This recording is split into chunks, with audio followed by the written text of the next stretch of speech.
3-hole.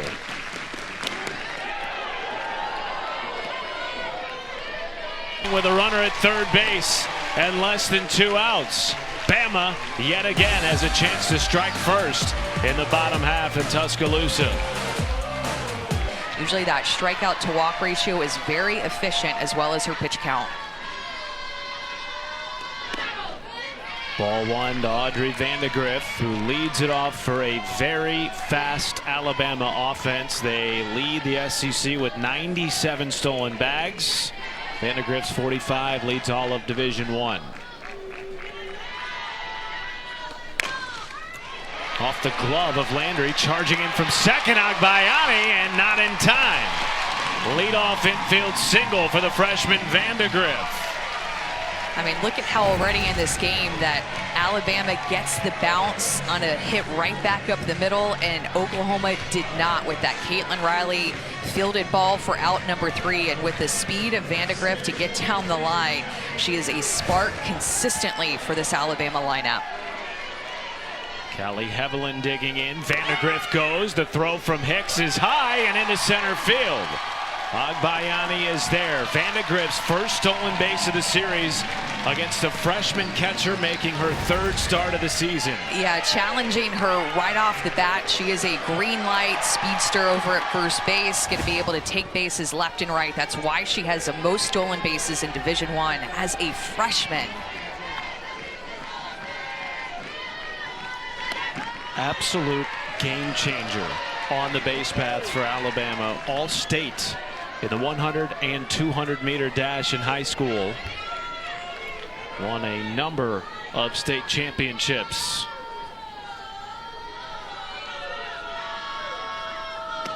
And Amanda for Corey Hicks, making just her 3rd start of the season behind the plate. One of a number of shakeups made by Patty Gasso for game 3. And the freshman, the nod in this game. Usually it's Bella Emmerling, the transfer from North Carolina, but Patty Gasso wanted to put the freshman back there in game 3 and mix things up. And in center field, Hannah Kaur makes her first start of the series.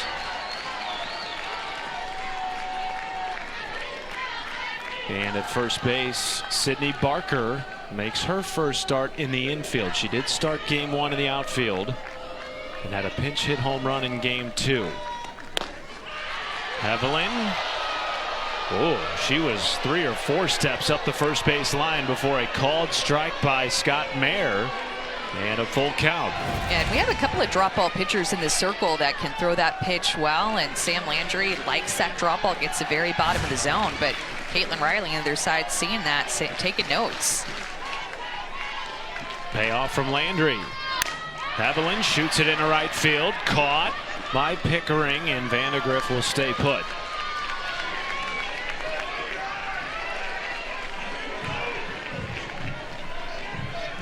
Well, in game 1, Sam Landry threw 40+ pitches over the first couple of innings, and then, as you mentioned, really settled in. Amanda ended up with less than 100 over the full 7.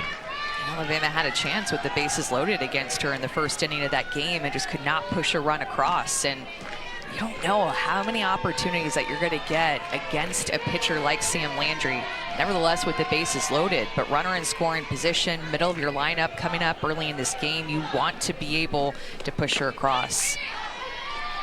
Just 3 hits for Alabama in game 1 against Landry, as Brooke Elstad digs in with a runner in scoring position and less than 2 outs.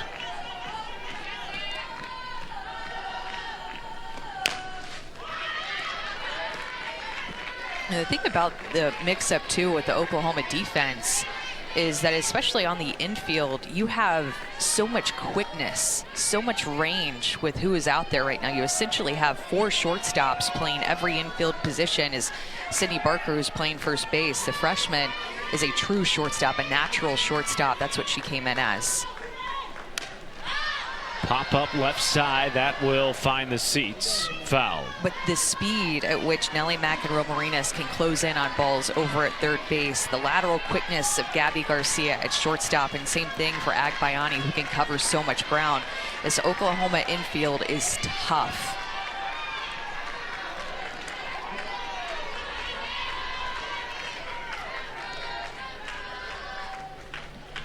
Upstairs, gets past Hicks. Up to third goes Vandegrift, and she will stay put as she rounds about third base.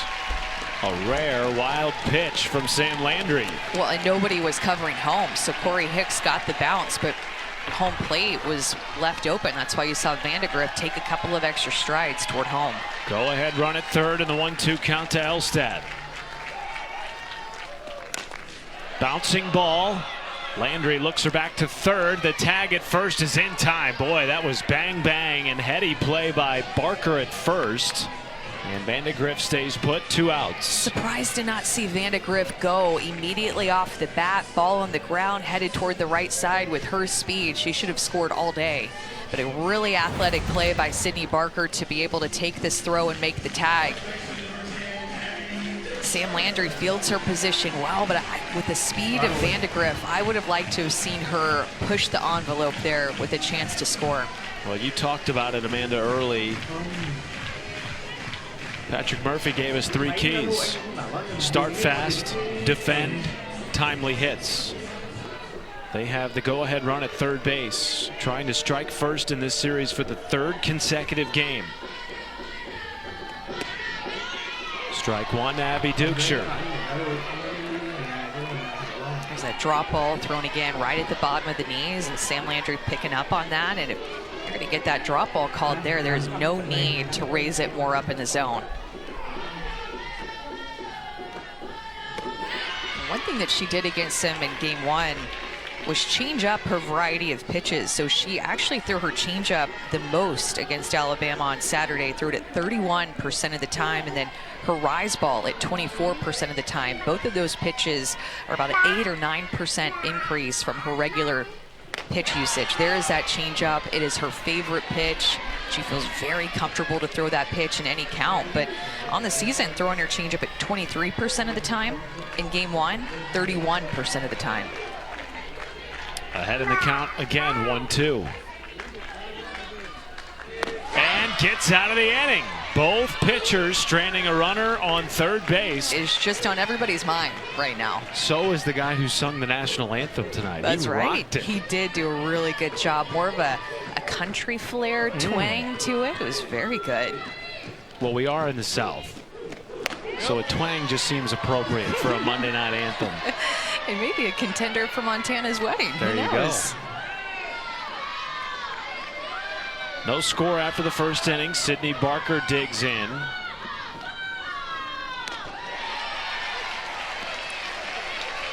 We were talking about this at dinner last night, but how about the couple of pinch hit home runs that Oklahoma has had in game 1 and game 2, including one off of the bat of Sydney Barker. Didn't get the start in yesterday's game, came in the 7th. They were about to get shut out for the first time since 2019, which was in the World Series against Montana Bouts in Alabama, speaking of her. But Sydney Barker blew up the shutout. Flare in the left, caught by Vandegrift, 1 down. Well, that's a great point, Amanda. And when you look at the 6 total runs scored by Oklahoma's offense in this series, 3 of those driven in by pinch hitters. The other, Maya Bland, right there on your screen, had that 2-run bomb off the bench on a 1-2 count with 1 down in the 7th in game 1 to put Oklahoma ahead. As Ailana Agbayani takes strike 1 from Caitlin Riley. And boy, I give a lot of credit to Caitlin Riley. Again, we talked about it before, and I'm sure we'll talk about it again, but with the way that she came out and threw in inning number 1 of this series, pitching has not been the strength of Alabama's team up to this point in the season. They've really actually struggled at times, and kept entering into this weekend. They had the worst ERA as a team that they've ever had. 2 away on the catch by Vandegrift. So when you looked at Oklahoma's offense and just how prolific it's been for the past several years, and seeing Alabama's pitching, I think that a lot of people looked at this series statistically and thought, man, Oklahoma's going to score a lot of runs off of Alabama pitching. But it just really hasn't been that way because of how Caitlin Riley and Jocelyn Brisky both have stepped up. 2 down for Abigail Dayton. Oklahoma coming into the series top 5 in the country in homers, walks, runs, and on-base percentage. I mean, hitting under 200 for the series. When you looked at, they're one of the best home run hitting teams, has one of the best on-base percentages, one of the best batting averages. Picked up in fair territory by Dukeshire in a smooth 1-2-3 inning for Caitlin Riley. Bama again will have a chance. When she was at Louisiana and Coach Murphy was her assistant, and to hear Coach Gasso and Coach Murphy talk about their memories that go way back, to hear Coach Gasso talk about the young Murph at that point with Coach Gerard and just watching him grow up. And one drop down by Valentine and fielded well by the starting pitcher Sam Landry. One away.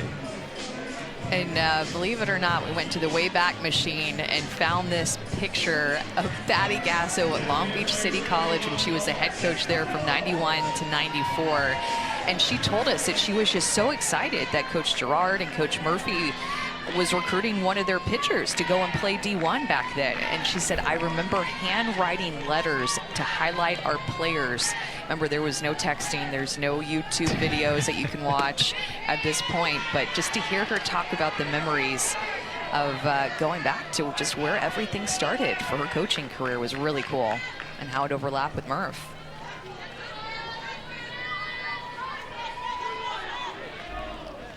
A 1 count to Lex Papillo, starting DP tonight for Alabama. If you would have asked those two coaches in the early 90s then how many Women's College World Series appearances they would have now, how close do you think they would be to the actual number? Nowhere near, maybe. I think I'd go with the under is probably no what doubt. they would say, right? With hopeful that it would be the over of what that number is, right? But I mean, what incredible careers and just followings that these programs have had under the head coaching of both of these head coaches.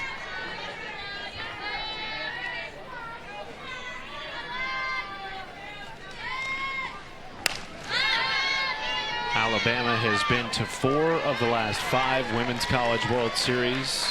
They won it all in 2012, the first SEC team to do so. And of course, Oklahoma coming off an unprecedented 4-peat. The defending national champs yet again. 2-2 to Papillo. Swing and a miss, and the second strikeout of the night for Landry. 2 down. Good spot of a location with her drop ball inside, just heat. You see her turn her hand over with that pitch, just really clips the corner. A good looking pitch for her second strikeout.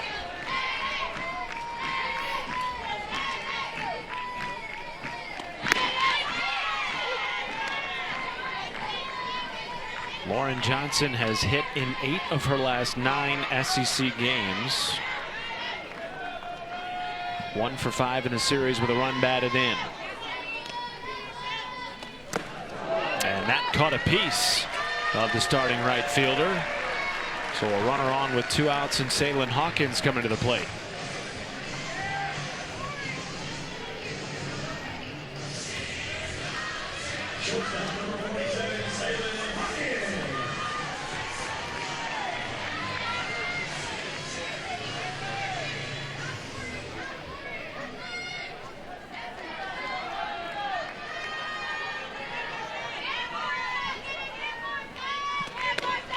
Hawkins becoming the everyday starting shortstop at the beginning of March.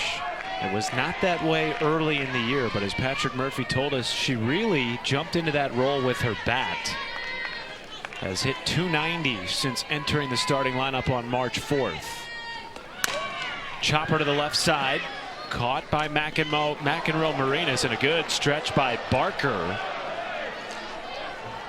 Will they take a look at it? Patrick Murphy looking at first base and asking his coaching staff if they should challenge. Doesn't look like they're going to. 5-3 the putout. Bama leaves 1. No score after 2. Parker, first base umpire tonight. Tatum Stolting over at third. Scott Mayer behind home.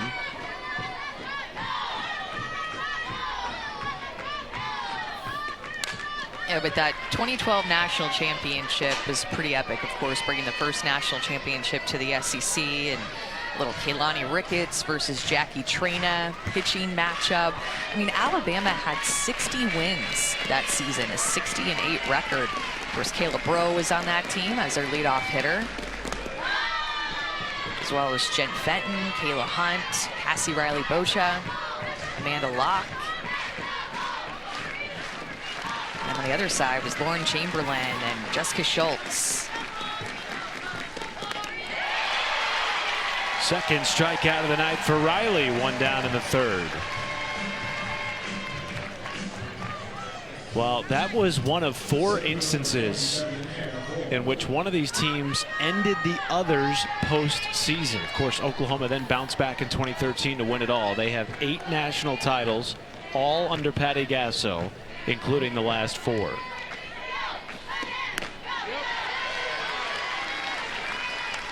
And two, I think of these teams as just really big fan bases and following. They have really passionate fans, especially when they lose, no matter if it's 3 or 4 losses or 16 losses. I mean, these fans want to win, and they are behind them, and sometimes a little tough on them, I'm not going to lie, on social media. But, you know, when you have that type of following that is so big and grand like Alabama and Oklahoma do, those fans are going to be there and be loud sometimes. And the crowds this year have followed Oklahoma everywhere they have gone. Patty Gasso making a point to play some midweek games on the road, help out some of the mid-major programs, selling out stadiums left and right this year. 1-2 to Hannah Core. And you can't forget, this is one of the toughest places to play, and it has been for years. Alabama has really set the standard when it comes to average attendance, leading the nation, and many years now. Of course, with beautiful Loves Field at Oklahoma, they're going to give them a run for their money. Core to third, backhanded by Elstad, but they're going to blow. They're going to say rather that it was fouled off Elstad's foot, I believe. I beg your pardon, that's Hannah Core. Elstad over at third base. 2-2. And a strikeout on the outside corner. Riley is painting with 2 down now in the third. You can just tell that Oklahoma hitters are so in their heads. Taking this pitch right here with 2 strikes, back-to-back strikeouts for Caitlin Riley on pitches that are a little bit more up in the zone, don't even really have a ton of down movement, but she's just confident and going at them. Second time through the order now for Oklahoma. Cassidy Pickering still the only Sooner to reach tonight. It was on an error to lead off the game in the first.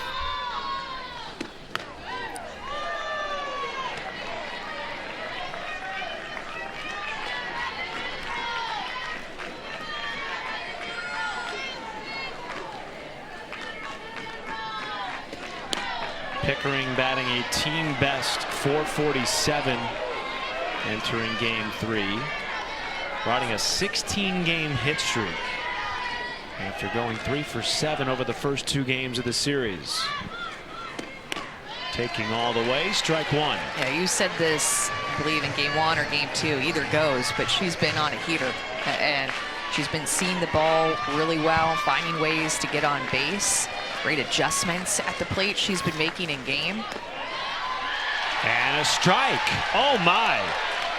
Pickering had her guard off at first base, shouting into the dugout, trying to pump up her team, and instead has to walk all the way back to the plate for a full count.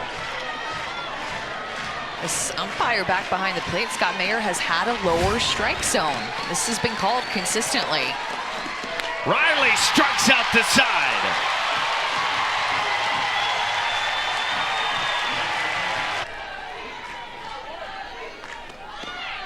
How about Auburn winning back-to-back SEC series after losing 12 straight at one point in league play? Quite a turnaround by the Tigers. They've had some really high highs and then some really low lows this season. Don't forget, remember, they didn't lose a game in Clearwater when RPI came out. For the first time back in March, they were #1 in the RPI because of so many great wins they had early on in February. Went through that tough spot, but maybe Auburn's pulling back out of it. 0-2 count to Kristen White. Looked like she might have double hit that, and Chelsea Clark is coming to chat with Scott Mayer, and I believe it'll be called a foul ball.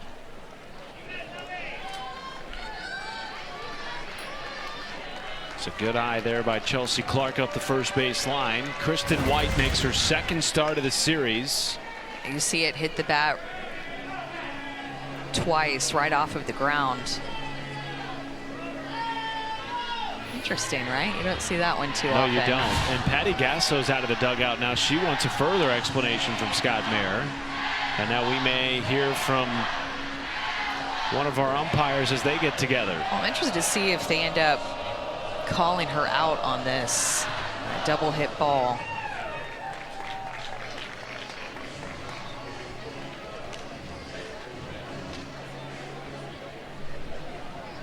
Here is Scott Mayer. Oklahoma is challenging whether the batter got hit with the ball outside the box. The call is under further review.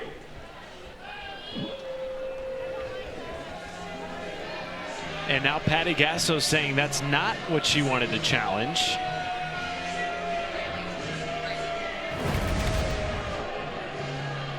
Here's another look at it.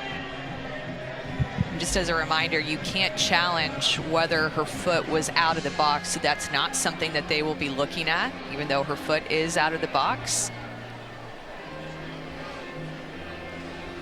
Still some confusion here as Patty Gasso walks slowly back to her dugout. And Scott Mayer again.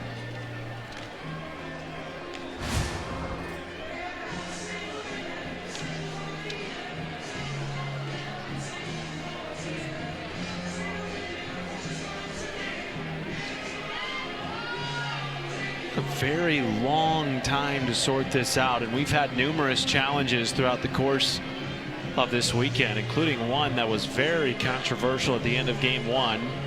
Allowed Oklahoma to keep a runner at first base. Maya Bland came up, pinch hit home run. Oklahoma stealing game 1 after trailing 1-0 entering the 7th.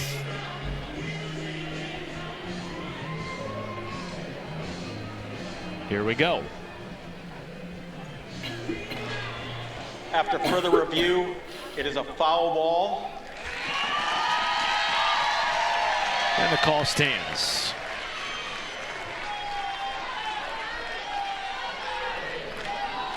Kristen White made her first start of the series yesterday because Patrick Murphy has loved what she's done over her last 10 games, batting nearly .360. Had an RBI single last night. Part of a 6-run game for the Tide. Line right into the middle of the shortstop. Garcia, 1 down. And I think on that play that they were looking at, it did indeed hit her bat twice, but I think with her bat being in the box, it just ends up being a foul ball. Nothing. Oh, nothing burger.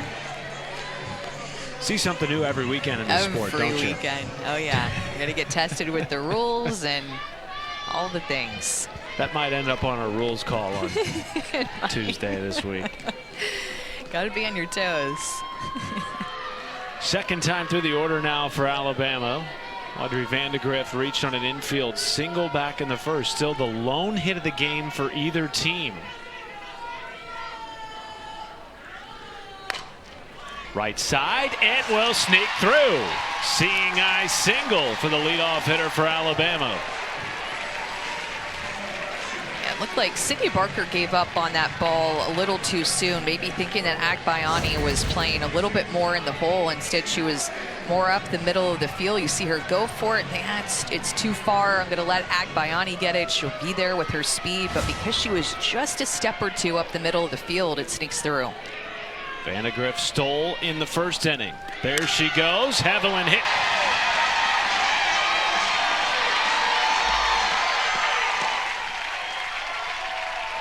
Heveland, the senior, has been so clutch this weekend. She has a hit in every game of the series thus far. That pitch bled back over the heart of the plate, and she has been really good at getting her barrel to inside pitches, even with speed. Sam Landry throws with good velocity. That is That's not easy pitch to barrel up, but she scores the first run of this game. Vandegrift, as you mentioned, was stealing on the pitch, easily scores from first base with her speed.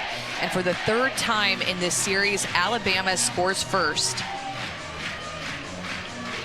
Well, Heveland, remember, in game one, had 2 of Bama's 3 hits against Sam Landry. You could say she was really the only one timing up Sam Landry in that game, who went the distance. Tonight, timing her up again.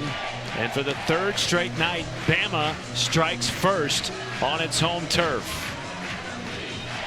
And I'm just flashing back the home run that Callie Heveland hit off of Kirsten Deal yesterday, where Deal at times was just eating up the right-handed Alabama hitters with an up and in pitch, but then Callie Heveland punished that pitch. That was not a bad pitch by Kirsten Deal, but that's how good Callie Heveland has been. That's her 12th home run. She hit 6 home runs last year.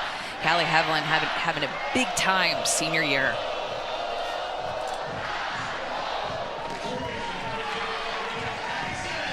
And Bama still threatening with the heart of the lineup still to come. Brooke Elstad digging in with a runner in scoring position and 1 down in the 3rd.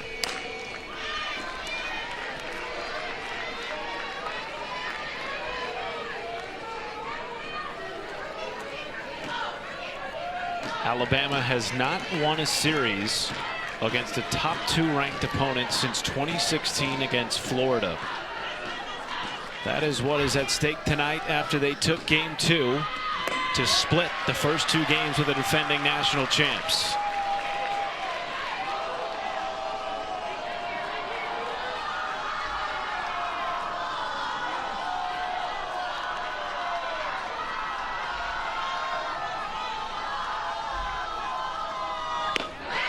Great pitch by Landry, ahead in the count 1-2 now. And looking at Alabama's batting average against different pitches, the changeup is the pitch that they have the lowest batting average against, just a 249 clip compared to drop balls at 336. Got her again with the off speed. And I think that's why Sam Landry used that pitch so much in game 1. Used it about 8% more, and it was her most used pitch in that complete game win. And a couple of strikeouts now on that changeup. I would continue to throw that pitch even more against these Alabama hitters.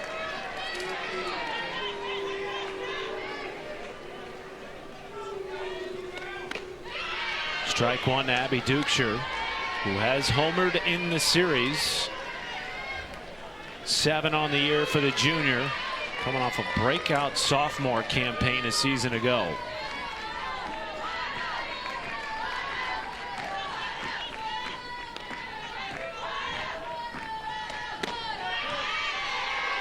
It's that screwball that Sam Landry will work in there as well. A pitch that, with working with pitching coach Jen Rocha, she's gotten more comfortable with, and being able to locate that pitch more consistently, especially on the inner half. These right-handed hitters, that pitch moves, and she throws hard at 70. It's a good pitch for Landry. Well, Jen Rocha told us before the game that the thing she's been most impressed with in terms of her ace has been the development of her secondary pitches. What an array of weapons Sam Landry has this year in the circle for Oklahoma.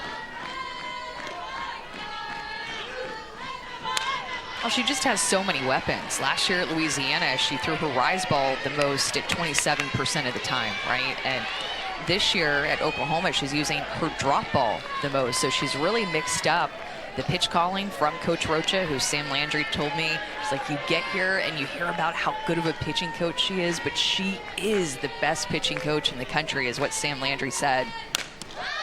Pop up, foul territory, tracked by McEnroe Marinas, and makes the catch to end the inning. Not before Alabama can strike first on an RBI double by Callie Heveland. Patrick Murphy joins us next in Tuscaloosa.